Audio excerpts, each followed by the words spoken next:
Jangan bicara tentang Allah jika kamu belum kenal. Allah itu bisa dilihat karena Allah itu zahir dalam kurung nampak. Assalamualaikum warahmatullahi wabarakatuh. Tuan-tuan dan puan-puan yang mulia dimanapun berada. Semoga Allah subhanahu wa ta'ala memberikan kita semua keselamatan, hidayah, kesejahteraan baik di dunia maupun di akhirat kelak. Amin ya rabbal alamin.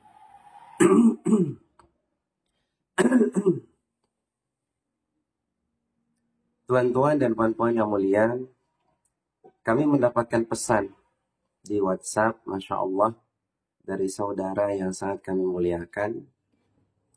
Pesannya berisi, jangan bicara tentang Allah jika belum kenal.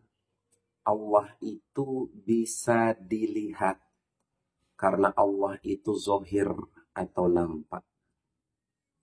Baik, jadi simpelnya, apakah zat Allah subhanahu wa ta'ala itu bisa dilihat atau tidak?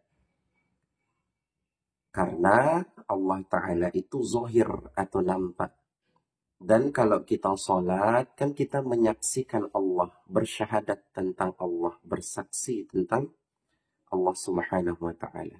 Yang namanya bersaksi kan harus dilihat, didengar, dialami sendiri. Itu namanya bersaksi. Maka kalau ada orang bersaksi terkait masalah tindak pidana, sedangkan dia tidak tahu apa yang dia saksikan, maka kesaksiannya tertolak. Dia tidak pernah lihat kejadian itu. Dia tidak pernah dengar langsung kejadian itu. Dia tidak pernah mengalami sendiri kejadian itu. Maka ketika menjadi saksi di pengadilan, maka tertolak. Nah, ini pesannya berisi, Allah itu bisa dilihat. Karena Allah itu zahir atau nampak. Pertanyaannya, bisakah Allah subhanahu wa ta'ala itu dilihat? Kalau kita melihat di dalam beberapa hadis, ketika Nabi Muhammad sallallahu alaihi wasallam ditanya, apakah engkau melihat Tuhanmu? Rasulullah sallallahu alaihi wasallam nurun ala nur. Cahaya di atas cahaya. Bagaimana mungkin saya bisa melihatnya?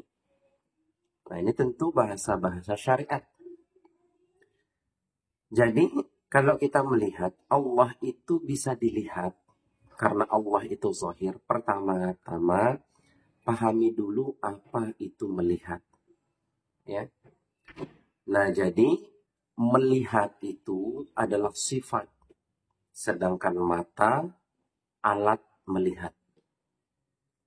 Mendengar itu sifat, sedangkan telinga alat untuk mendengar.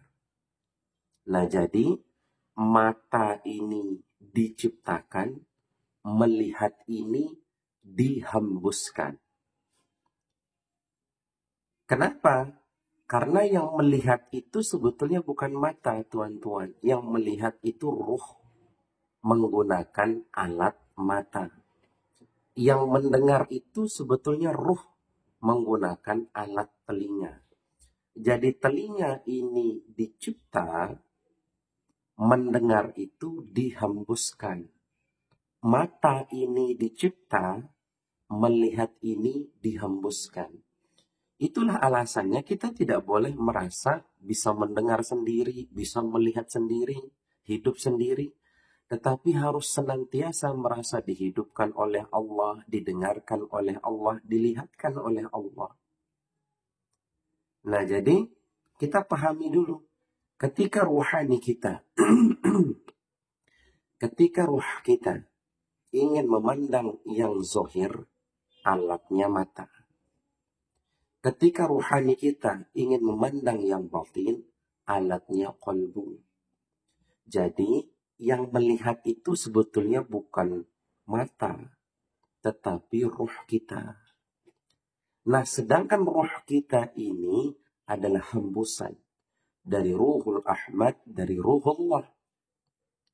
Pertanyaannya, apakah bisa Allah subhanahu wa ta'ala dilihat? Bisa. Apakah Allah Ta'ala itu, zat Allah Ta'ala itu bisa dilihat? Bisa. Dengan apa? Dengan ruh.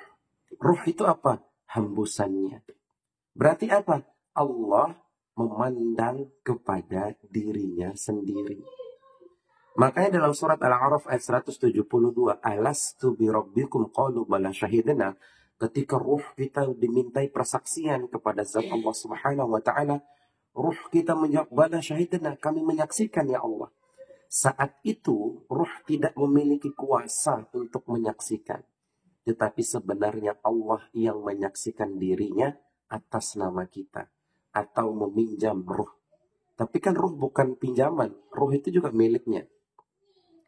Nah, jadi ruh bisa menyaksikan Allah Subhanahu wa taala karena sebetulnya Allah yang menyaksikan dirinya atas nama kita atau melalui ruh. Nah, jadi apakah Allah Subhanahu wa taala itu bisa dilihat? Bisa. Kenapa? Karena dia zahir, karena dia batin. Cuman jangan dikata Allah Ta'ala itu ada bentuknya, ada rupanya, terdiri dari partikel dan sebagainya. Ya. Jadi kalau sesuatu yang zahir ini, itu ada rupanya, ada bentuknya, ada warnanya. Tapi kita jangan fokus ke sesuatu yang di sini. Tapi fokuslah kepada siapa yang melihat itu. Fokuslah kepada ruhani kita. Jadi Allah Subhanahu wa taala itu bisa dilihat. Dengan apa melihatnya? Dengan ruh. Karena memang yang sebenarnya melihat itu ruh. Cuman ketika ruh ingin melihat yang nampak, alatnya mata. Ketika ruh ingin melihat yang batin, alatnya ruh. Alatnya qalbu. Nah, jadi zat Allah Subhanahu wa taala itu dan laisa kamitslihi syai'un. Sedangkan yang nampak semuanya ini adalah sifat nama dan perbuatannya. Sifat asma dan af'alnya. Dan zat Allah Subhanahu wa taala ghaib pada sifatnya, ghaib pada namanya, dan ghaib pada af'al perbuatannya. Nah, jadi wallahu a'lam bishawab. Semoga Allah Subhanahu wa taala memberikan kita semua hidayah. Apabila ada salah kata, itu datang dari hawa nafsu kami. Namun apabila itu benar, itu datang daripada Allah Subhanahu wa taala. Akhirul kalam, assalamualaikum warahmatullahi wabarakatuh.